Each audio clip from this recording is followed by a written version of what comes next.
Bonjour à tous, aujourd'hui je vous montre comment faire les semis de courge euh, à l'abri, vu que mois de mars et avril il fait encore froid.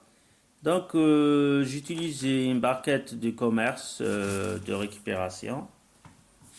Donc je mets du terreau dedans, euh, du terreau universel, parce que les graines de courge sont considérablement grandes par rapport aux autres graines, donc ça ne nécessite pas vraiment du terreau de semis. Donc je mets du terreau, j'enlève certaines impuretés, je tasse un peu, voilà.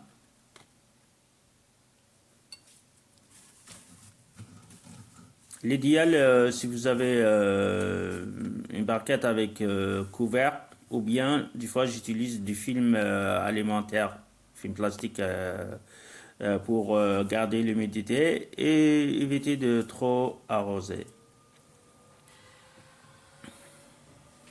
Donc, comment je fais? J'essaie aussi de mettre les graines équitablement.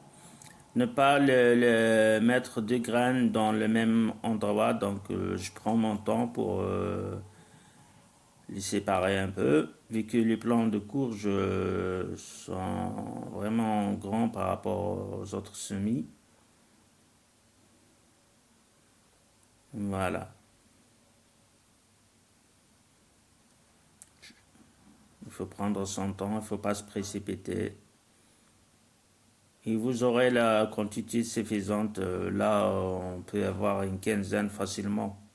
Une quinzaine de plants de courge, ça prend un grand terrain de des mètres carrés facilement.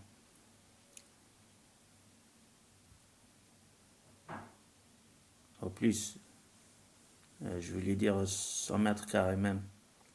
10 sur 10. Donc voilà.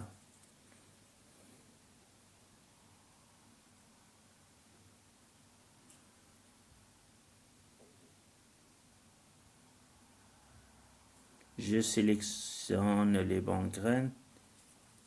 Je rappelle que c'est des graines que j'ai récupérées moi-même en mangeant les courges de l'année passée.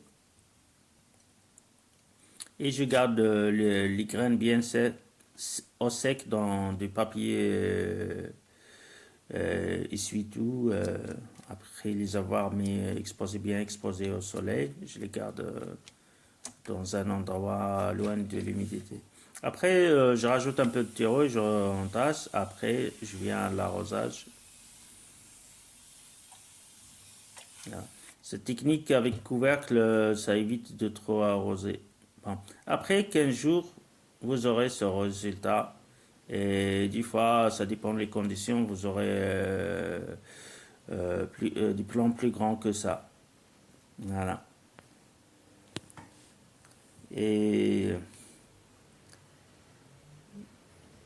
et voilà, les plants. Ça dépend, il y a des graines qui retardent un peu, et il y a d'autres qui sortent plus rapides. Voilà. Et dans l'ensemble, après une vingtaine de jours, vous aurez des plants prêts à être rempotés individuellement. Si vous êtes dans un endroit chaud, suffisamment chaud, vous pouvez les mettre directement à terre. Sinon, je vous conseille de les mettre dans d'autres pots et d'attendre les beaux jours au mois de mai. Voilà. Si vous avez aimé, n'hésitez pas à liker et je vous dis au revoir à la prochaine vidéo.